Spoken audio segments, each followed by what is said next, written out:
En España hay 5 millones de personas que no pueden calentar sus hogares o a los que les cuesta mucho hacerlo. Así lo han calculado en sus estudios varias ONGs. Para luchar contra la pobreza energética, la Generalitat de Cataluña prohibió que se cortara el suministro eléctrico durante los meses de invierno, pero el gobierno recurrió al Tribunal Constitucional por invadir sus competencias y este le dio la razón. Mientras tanto, muchas personas necesitadas siguen dependiendo de las linternas y las velas para poder iluminar sus hogares. Hoy este gesto es 14 euros más caro que en el mes de abril. Hemos sufrido un incremento de en torno al 25% en 6 meses y ahora de golpe, en la primera quincena de noviembre, otros 2 euros más. En los 9 primeros meses del año, las 3 grandes eléctricas han ganado 4.277 millones.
What's going on with all of this talk about agreements in Paris, the temperatures going up?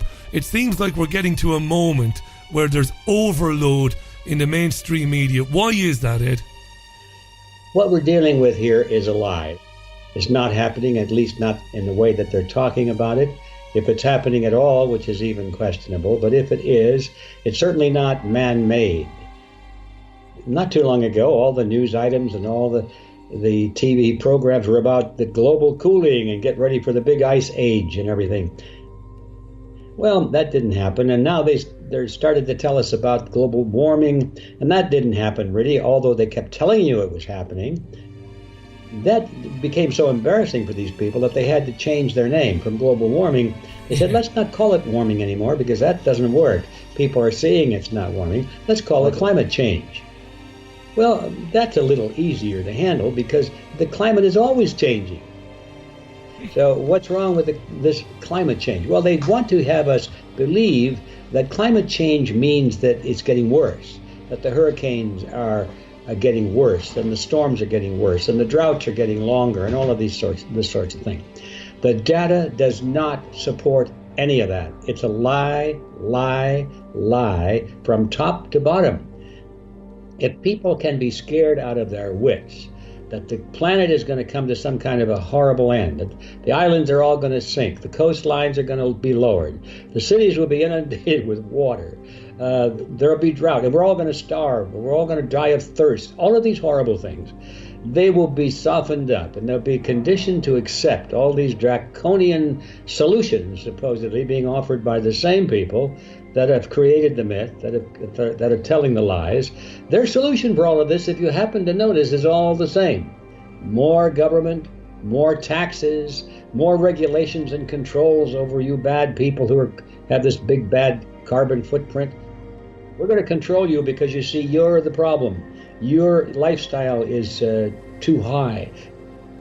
And that's really the story. All of these politicians and all the people with their hand in the public till making a huge profit over this global warming or climate change industry that has been created out of this. It's all about their profit and their control over human beings. And that is the motive. That is what's behind the lie.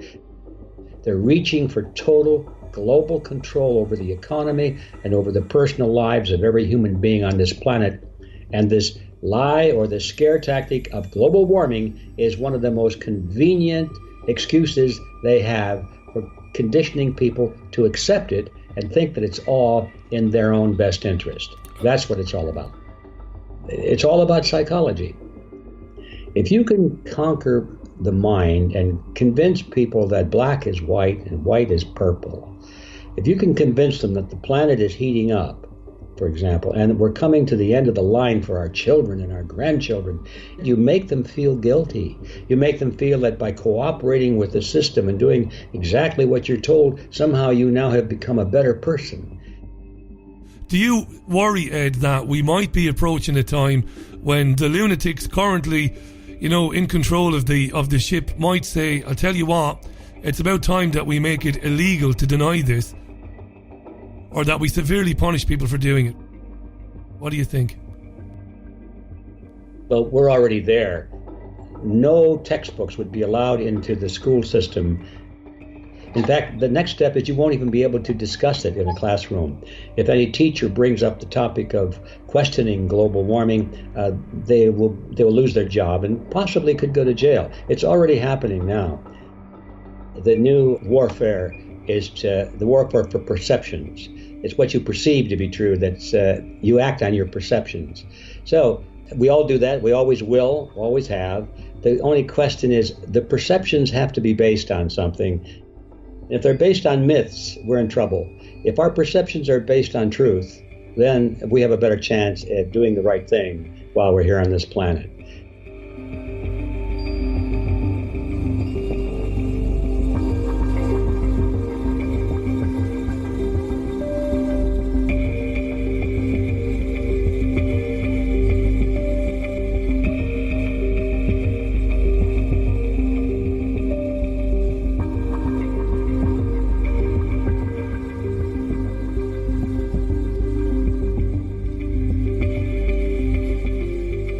The climate has been constantly changing since the Earth was formed 4.6 billion years ago.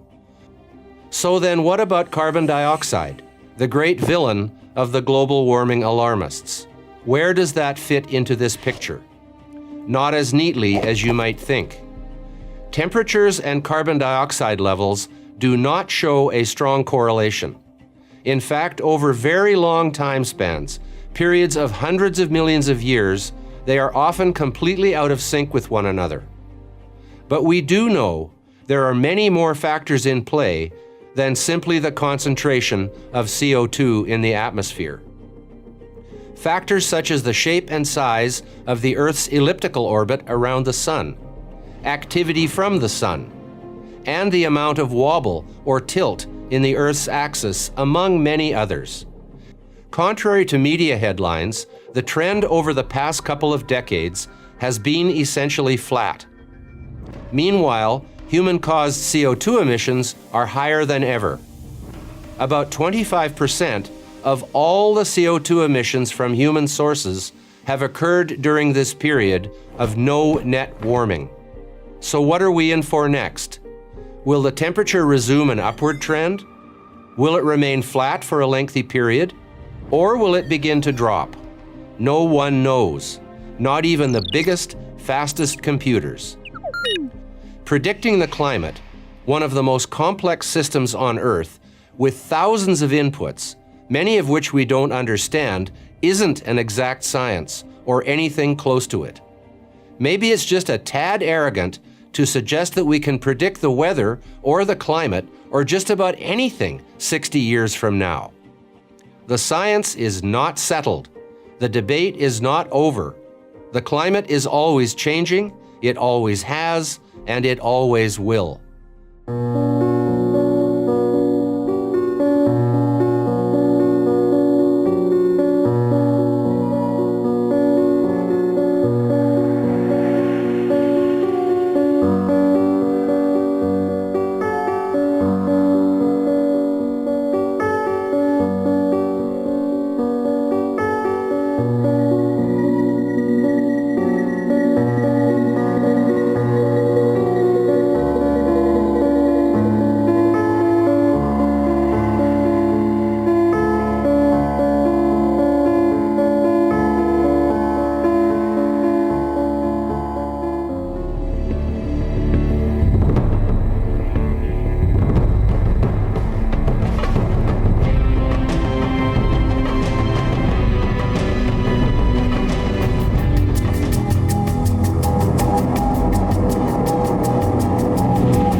In terms of the demonization of the Syrian army and government, this is all part of the process of trying to convince the Western public to back, Western administrations in supporting groups like the White Helmets, which pretend to be Syrian rescuers, but which have received over $20 million from the US, $20 million from the UK, and $60 million, together from various EU states.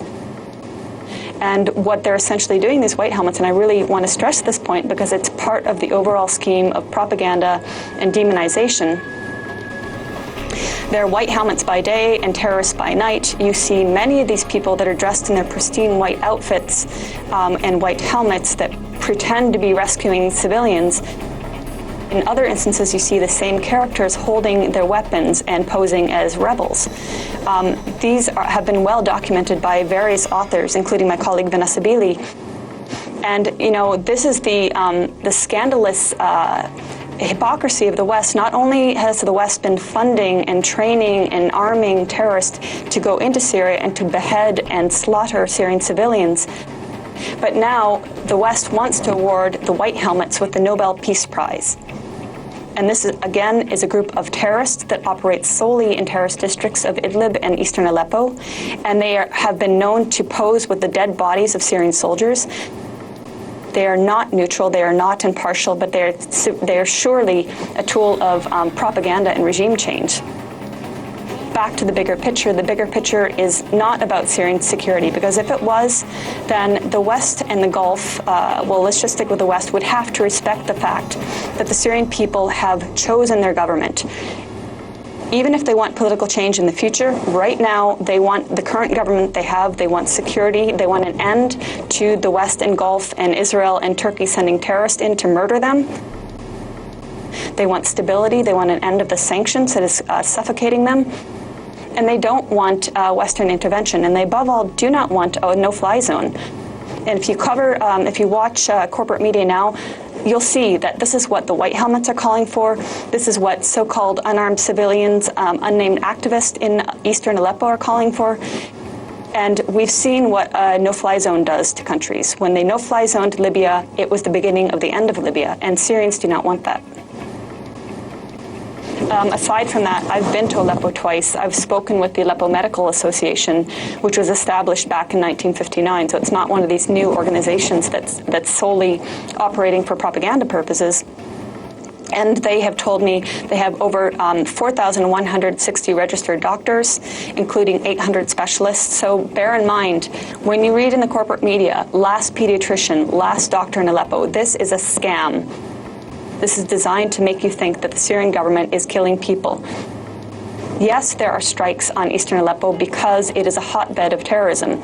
And again, if viewers would think, what would America do if there was an act of terrorism in a state of America, you can bet that police, security forces, special forces would surround that area and eliminate the terrorism. So please don't be hypocritical when you look at the situation in Syria, where there is terrorism, and when actually the Syrian government and army are dealing with it in the most humane way possible, in that they've opened corridors, humanitarian corridors, to enable civilians to flee.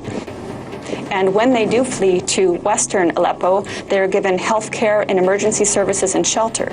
However, on many instances when they try to flee, they're gunned down by the terrorists that are preventing them from fleeing. So really there's a lot of propaganda that people maybe aren't aware that is going on in Aleppo, but it's not the black and white picture that the Syrians and the Russians are slaughtering civilians. It's the opposite. But you have to look to find this information.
Desde el Centro de Reconciliación de Rusia para Siria se destaca sobre todo la idea de que este ataque fue perpetrado de manera intencionada, ya que los responsables conocían perfectamente las coordenadas y la localización de esta infraestructura sanitaria rusa.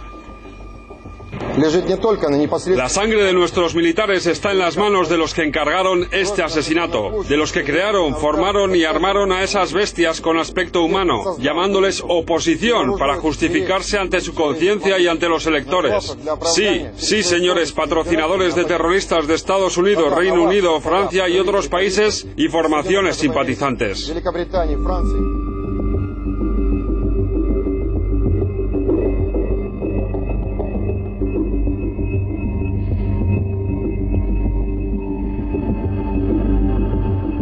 Now, the big question is, will Donald Trump have more control of his own team? Or, on the other hand, will, for example, James Mattis, the Defense Secretary, will he play the same role as Ashton Carter? Will he be, more favorable of arming the rebels? Now, James Mattis, contrary to Ashton Carter, is a military man, and he knows very well, what terrorist groups mean. He participated in the fight in Fallujah. He knows how evil these people are, these terrorist groups. So he might not be like Carter. He might be more welcoming, in addition to other members of the administration. That being said, however, James Mattis is considered to be very hostile towards Iran. Many other people in Trump's administration, like Vice President Pence, Pence is very close to Israel as well. And Israel doesn't want, Iran and Hezbollah to come out on top, and they don't want also the Syrian president to achieve victory. Avigdor Lieberman even made these statements very clearly. So I think you have to watch out about, this Trump's team and how Israel might sway them. Will Israel also have a certain influence and maybe prevent them from collaborating with the Russians?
tendency is to correct for the, I won't call them elites, I'll call them patriarchs, these boring old patriarchs, David Rockefeller, George Bush Sr., I don't know, someone include George Soros in there.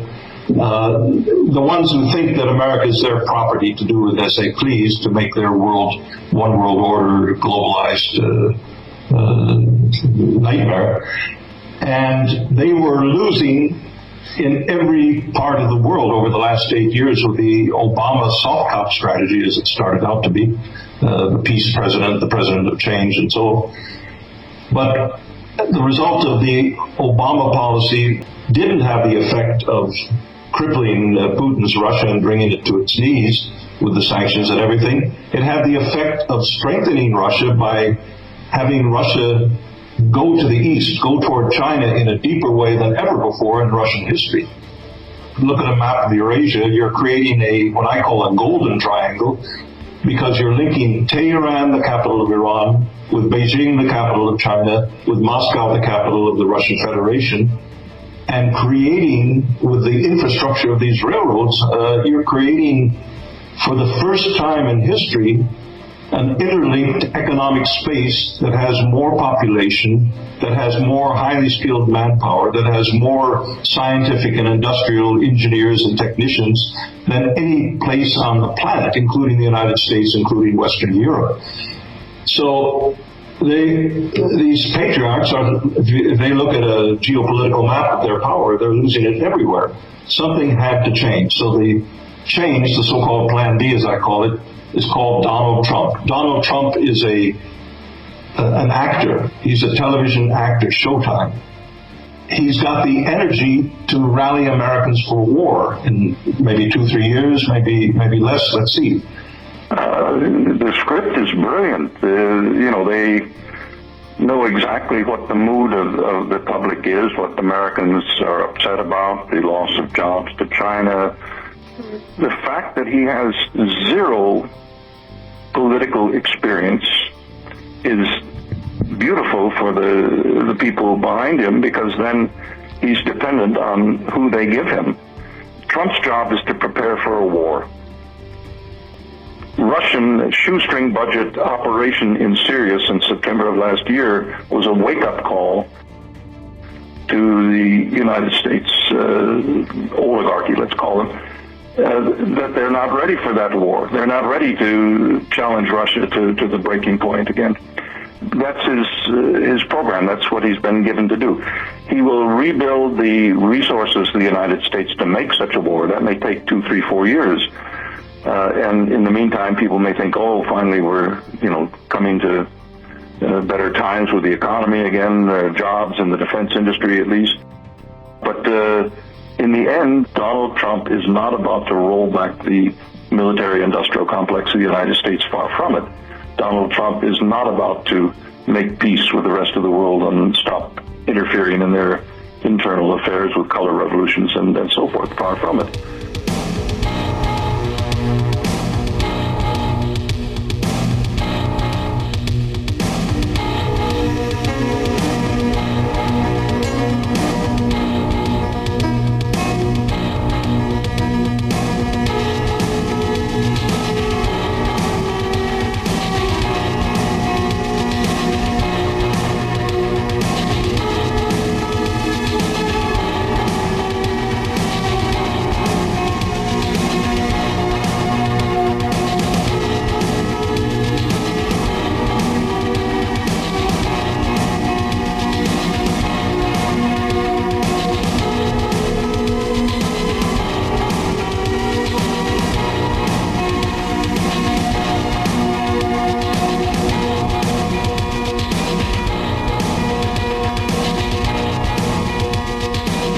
Wenn man Amerika betrachtet, dann wird in Amerika die Politik seit 1913 von der Federal Reserve, also von der US-Zentralbank bestimmt. Alle Regierungen seit 1913 sind nichts anderes als Exekutivorgane der großen Banken und inzwischen auch der großen Hedgefonds an der Wall Street. Und es gibt natürlich innerhalb dieser Großbanken und innerhalb der Hedgefonds, innerhalb der Finanzelite der USA verschiedene Strategien. Die eine Strategie hat Hillary Clinton verfolgt und diese Strategie bedeutete eine Verschärfung des Konfliktes mit Russland. Und die andere Strategie ist eine Strategie, die von Zbigniew Brzezinski entworfen wurde. Und diese Strategie verfolgt das Ziel, mit Russland einen etwas harmonischeren Kurs zu fahren. Aber das bedeutet noch lange nicht, dass die USA deswegen gegenüber dem Rest der Welt friedlicher werden. Zbigniew Brzezinski hat dafür plädiert, dass es eine New Realignment zwischen den USA und Russland geben soll. Das heißt, dass man die Kriegsvorbereitungen gegen Russland etwas zurückfährt und nicht mehr ganz so aggressiv gegenüber Russland auftritt. Aber ich weiß nicht, inwiefern das sehr lange anhalten wird, weil wenn man jetzt sieht, wen Trump in sein Team befördert, da sind schon einige Leute, die in der Vergangenheit sehr hart gegen Russland vorgegangen sind. Und man muss sehen, die Wall Street und die USA sind in riesigen ökonomischen Schwierigkeiten. Und die haben in der Ukraine ein Regime ersetzt durch ein US-höriges Regime. Und eines der Ziele der Wall Street wäre es, das Regime in Russland, also das Regime Putin, abzusetzen und dort jemanden einzusetzen wie Jazenjuk. Das würde den USA sehr gut passen. Nur ich denke, dass jetzt unter Trump erstmal dieser Konflikt mit Russland etwas zurückgefahren wird, dafür aber der Konflikt im Nahen Osten weiter vorangetrieben wird. Donald Trump ist auch nur eine Marionette. In Wirklichkeit wird die Politik entschieden von den Zentralbanken, also von der Federal Reserve in den USA und von der EZB in Europa. Und was immer diese Leute entscheiden, wird dann von der Politik anschließend umgesetzt.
This is the center of an empire whose power is represented in this extraordinary world map of American military bases.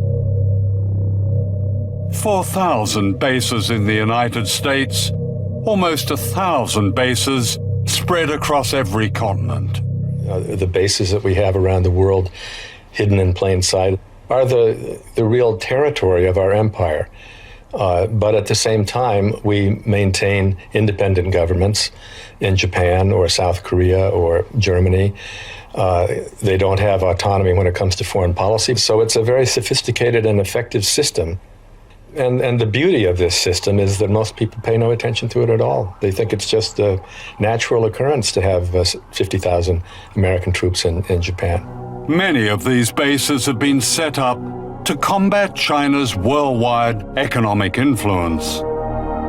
From these bases, the United States operates a secret army in 147 countries. The winner of the Nobel Peace Prize, President Barack Obama, has committed to trillions of dollars to our nuclear arsenal. He's committing trillions of future dollars to war in space. And we need an enemy for all this money, and China's the perfect enemy. You've written that airstrikes and naval blockades have a role to play in punishing China. You've described the need for sea mines.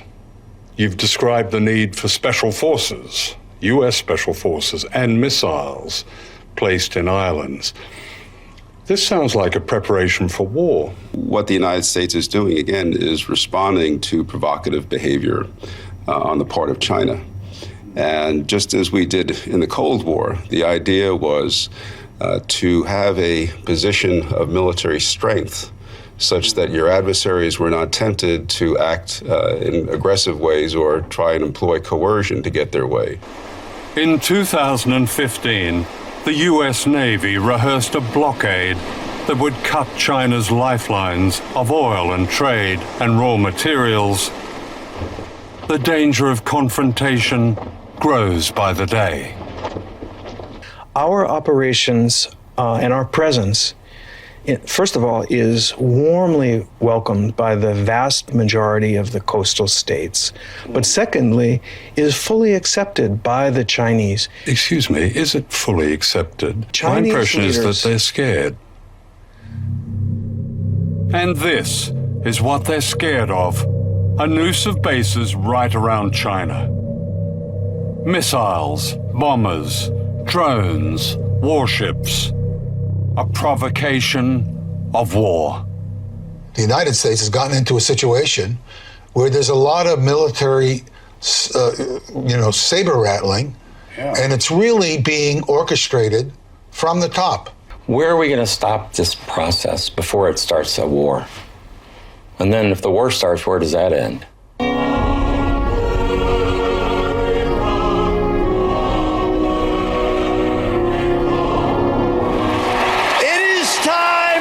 To show the whole world that America is back, bigger and better and stronger than ever before. We can't continue to allow China to rape our country, and that's what they're doing. It's the greatest theft in the history of the world. The new president, Donald Trump, has a problem with China. The urgent question now is, will Trump continue with the provocations revealed in this film and take us all to the edge of war?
De manifestantes chocó con la policía en Brasilia el martes, luego de que el Senado brasileño aprobó una reforma que congela el gasto público por 20 años. La enmienda implica que a partir de 2017 el presupuesto solo se podrá aumentar conforme a la inflación. La iniciativa es parte de las impopulares medidas de austeridad del presidente Michel Temer. Los inconformes afirman que la iniciativa perjudicará aún más a los servicios de salud y la educación. Alegan además que el conservador Temer, que accedió a la presidencia tras la destitución de Dilma Rousseff, no tiene la legitimidad de las urnas para llevar adelante sus reformas.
esta noticia ha impactado a la comunidad internacional, pero existe una gran parte de la población que opinan que Fidel Castro no murió esta semana, sino que más bien este líder político llevaba muerto hace varios años y que sus apariciones públicas eran una farsa para mantener el control de su país. Cuando Fidel Castro abandonó el poder en el 2006, comenzaron a surgir rumores que esto se debía no solamente a su poca salud o condición física, sino que algunos detractores afirmaban que Fidel Castro realmente había muerto y que la persona que a veces salía en público era simplemente un doble, puesto en ese lugar para que el país de Cuba se mantuviera en calma. Como sabemos, muchos de los mandatarios en el mundo suelen utilizar dobles para confundir a sus enemigos y evitar ser asesinados. ¿No sería ilógico el pensar que Fidel Castro contrataría a personas para ser sus dobles, pues intentó más de 600 veces asesinarlo?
Usted habla de una forma con extraordinario detalle sobre los lujos de Fidel Castro y habla de Cayo Piedra. ¿Qué es Cayo Piedra para la gente que no sabe? Bueno, Cayo Piedra, Fidel lo descubre en el año 1961 después de la bahía de la invasión de Bahía de Cochino. Él da un recorrido por la zona, es un cayo que está al sur de la Ciénaga de Zapata. No es un cayo, más bien son dos cayos unidos por un puente que tiene más de 120 metros de largo. Y él se enamora de esos dos cayos, pero después se le hicieron muchas modificaciones. Hay una casa de visita con piscina, con poseta de agua salada, hay un delfinario donde tiene delfines para hacer acrobacia, criadero de quelonios, etcétera. En el 2006 la revista Forbes incluyó a Fidel Castro en la lista de los 10 reyes, reinas y dictadores más ricos del mundo. ¿Cómo hizo dinero Fidel? Desde los años 1980 él crea toda una serie de empresas y estas empresas, las utilidades se le entregaban directamente a Fidel Castro. De esa fortuna, de esa reserva, donde no solo había dinero, sino también había bienes, había autos, camiones, etcétera, que él podía disponer de ellos sin darle cuenta a nadie ni rendirle cuenta a nadie. Y yo sé que en una ocasión él le prestó al propio gobierno cubano $10 millones al 10% de intereses. Y hubo una conversación entre el ministro de Interior y Fidel a través de unos audífonos. ¿O sea, Abrantes? Ajá, Abrantes. A través de unos audífonos que están los micrófonos dentro del despacho de Fidel, que Abrantes le estaba rindiendo cuenta a Fidel sobre la droga. Quiere decir que Fidel Castro estaba involucrado en el negocio de la droga. Exacto. Yo hasta ese momento creía ciegamente Fidel. Para mí Fidel era lo más grande que existía. En ese momento a mí todo eso se me desbarató. En primer lugar me sentí utilizado y me sentí engañado. Fidel en ese momento públicamente se caía de espalda diciendo que el gobierno cubano no tenía nada que ver con la droga y que esa era una maniobra del imperialismo. Y yo había comprobado que era Fidel el que estaba dirigiendo el narcotráfico.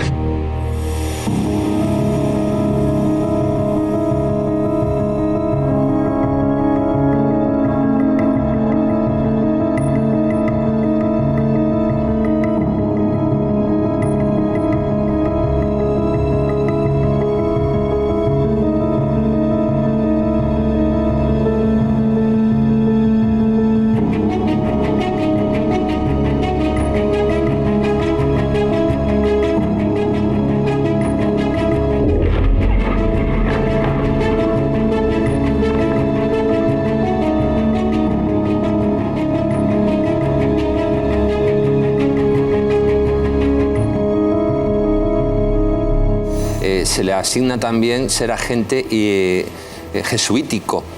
Pues bueno, se alineó incluso con Allende para las conversaciones entre marxismo y cristianismo, pero también se le asigna mucha relación con lo judío. Esto viene de su relación pues para empezar, con Rockefeller. Entonces, además ha sido recibido como el número 1, te dice el récord Guinness también, dentro de ser recibido por Rockefeller y por el CFR.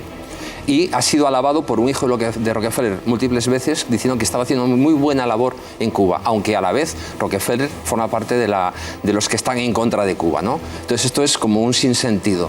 Empezó ya siendo estudiante, acabando con la vida de los rivales políticos, y esto lo dice gente muy cercana a él.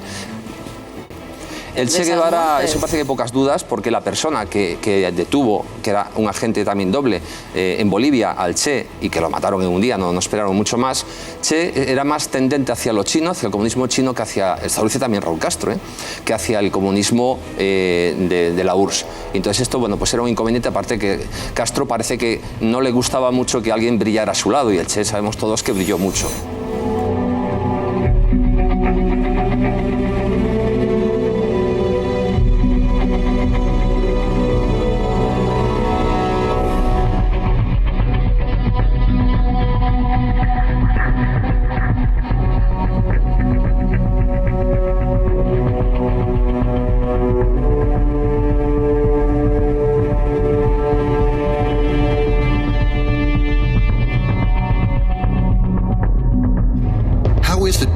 That the CIA, which has shown a great ability in assassinating leaders all around the world, proved to be so inept in its alleged attempts at assassinating Fidel Castro.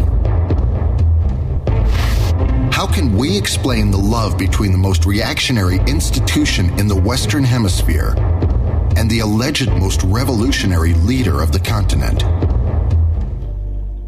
Though the Council on Foreign Relations describes itself as a nonpartisan organization, whose only goal is to promote international exchanges to reach a better understanding among countries, the reality is quite different.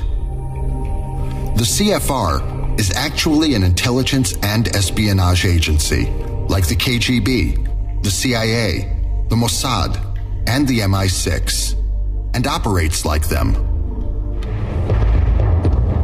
A new agent they recruited in early 1948 played a cardinal role.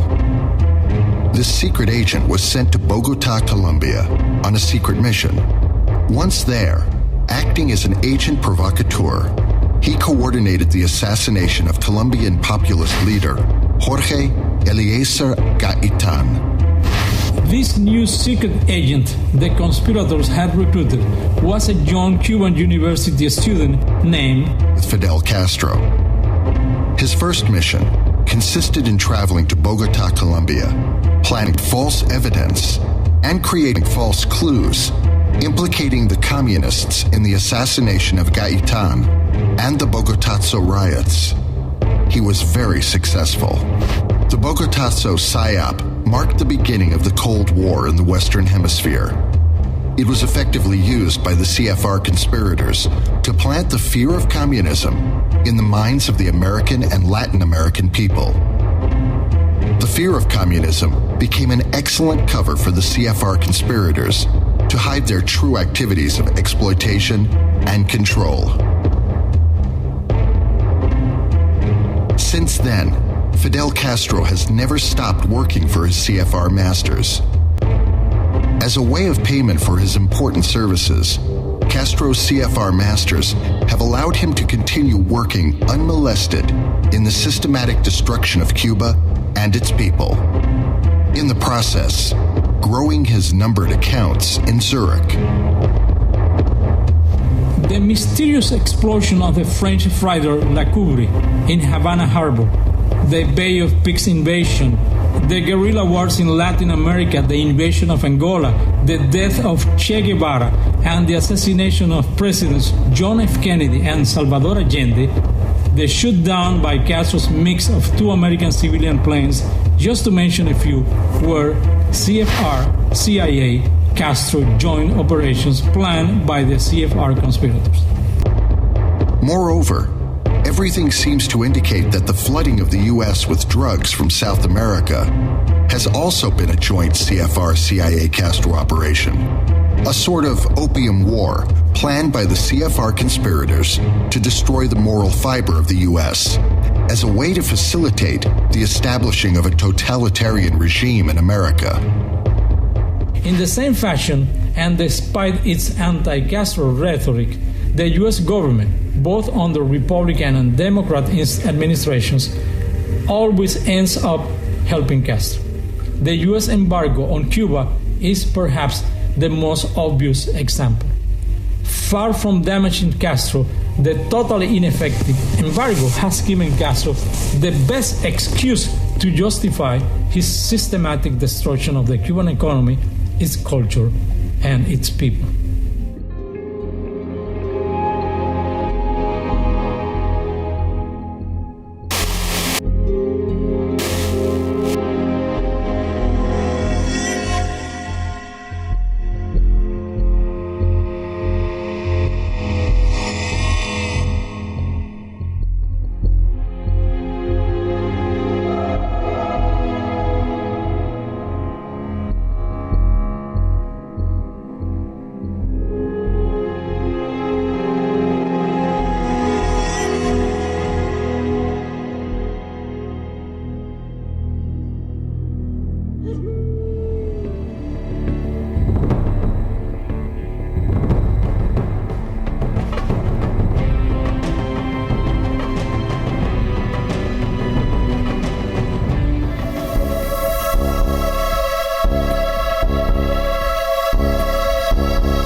Mars issue is something which, of course, challenges those basically holding the purse strings on the drip feed of technology to us. You know, like the fact that we're running around with iPads now, we think is glorious, whatever. But I'm sorry, these are obsolete technologies which have been invented and are probably 50 years behind the state of the art. But we think they're great because we've been dumbed down to believe that they're great, you know. But I mean, a lot of people don't even know about things like the chronovisor and time travel. They don't want to accept it because they've been educated to believe that time travel is not possible. We have to stop thinking, I think, in terms of black and white and think in time, linear time. Time is not linear.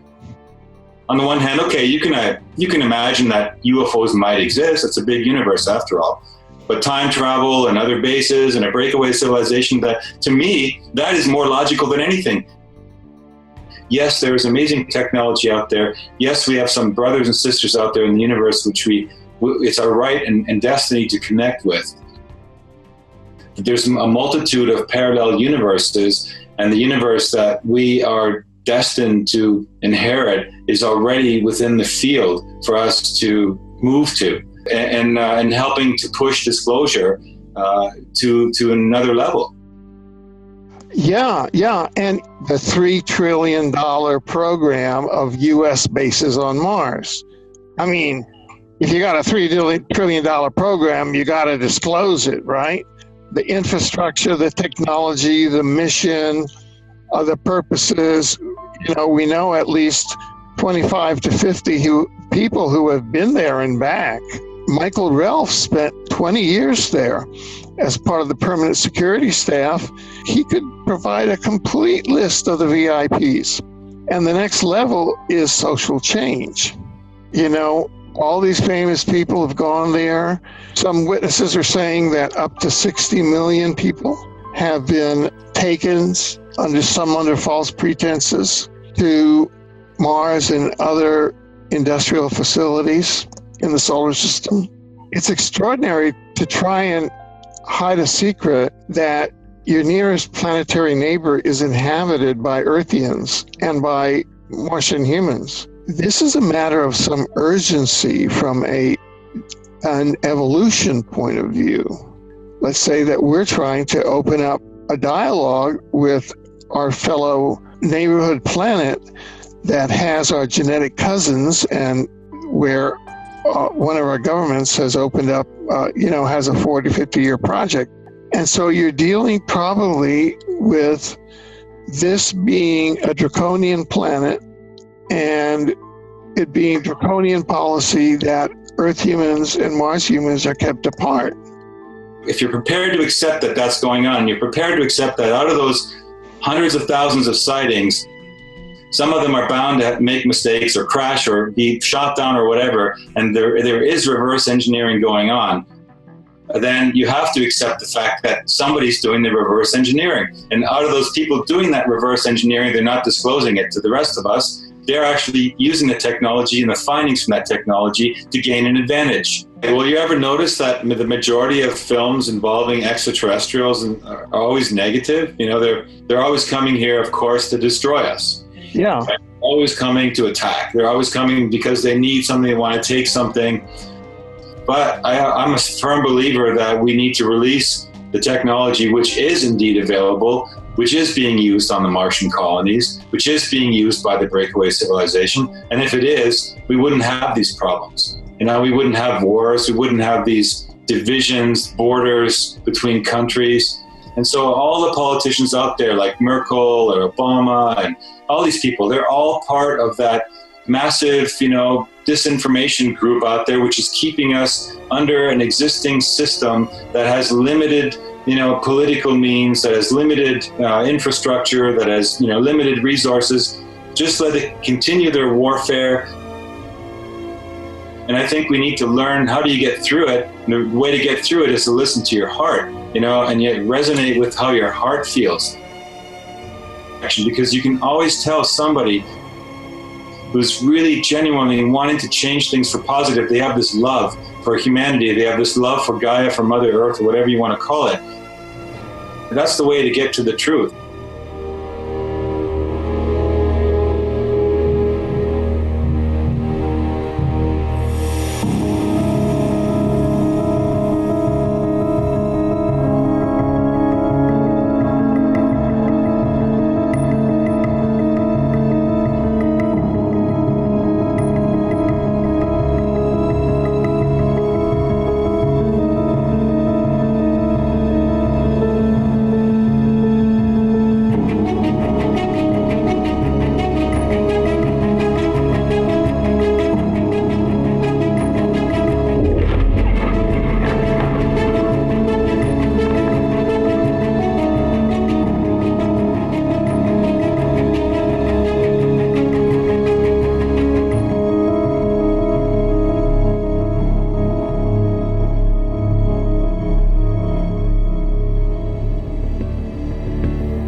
dans l'univers, tout est dual. Alors les particules sont toutes duales, c'est-à-dire corpusculaires et ondulatoires. Nous sommes un assemblage de particules. Nous avons des énergies de pensée. Notre temps est une succession de temps perceptibles séparés par des temps imperceptibles. Ces temps imperceptibles, imaginez que vous puissiez les utiliser avec une autre observation, un autre temps d'observation. Alors là, on rentre dans un principe physique connu, qui est le principe d'Heisenberg, à savoir que dans un temps nul, je peux bénéficier d'une énergie infinie. On le sait pour les particules, ça pourrait s'étendre à l'observateur que nous sommes. Regardez une chose, c'est que cette loi du dédoublement des temps était enseignée du temps de Platon. Par exemple, vous avez une phrase célèbre de Platon. Il faut être celui qui est, celui qui était, celui qui sera, pour être celui qui est. Alors, vous voyez bien qu'il y a 3 temps. 3 temps, être celui qui était, celui qui est, celui qui sera. Mais dites vrai, vous êtes dans les 3 temps en même temps. C'est-à-dire que être dans le passé, être dans le futur, c'est être en même temps dans le présent. Vous voyez que cette notion de passé, présent, futur, c'est une histoire de mémoire. En fait, la mémoire que vous avez, c'est toujours la mémoire d'un futur possible, que vous avez fabriqué. Comment ? Par une pensée. Comment je peux aller d'un temps perceptible dans un temps imperceptible ? Il y a une autre loi physique qui est le principe de Langevin. C'est que si je vais à une vitesse proche de la vitesse de la lumière, je ne vieillis pas de la même façon que celui qui reste immobile.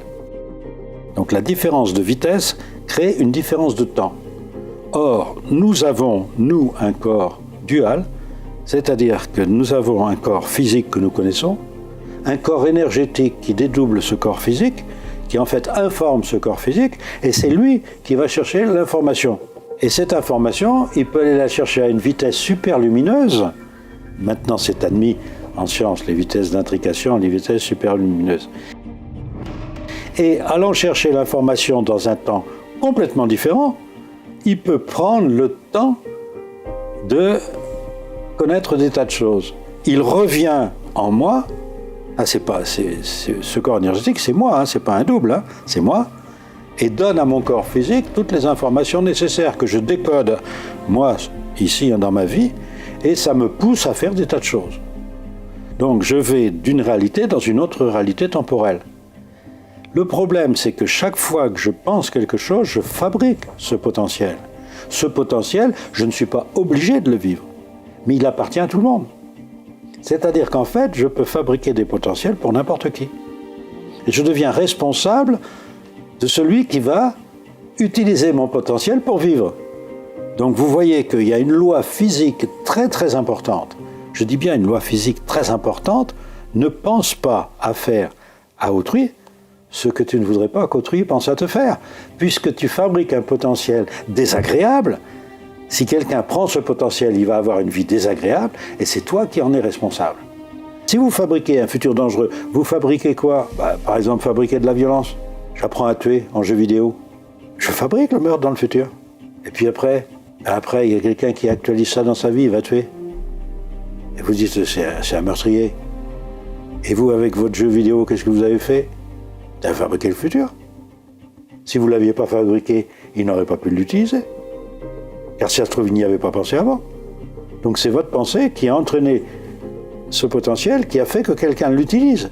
Dans ce système de dédoublement, quand vous venez vous incarner sur Terre, la naissance, c'est une mort dans un autre temps. Et quand vous allez mourir, c'est une naissance dans cet autre temps. En fait, vous vivez dans une ouverture temporelle de vous-même. Il faut apprendre à fabriquer un futur sans avoir de responsabilité dans ce futur vis-à-vis des autres. Notre but sur Terre est de n'avoir aucune responsabilité dans ce futur, de façon que les gens qui vivent sur Terre aient la meilleure vie possible. Le futur est à la mesure de pensée de l'humanité. Regardez ce que l'homme pense, c'est son futur.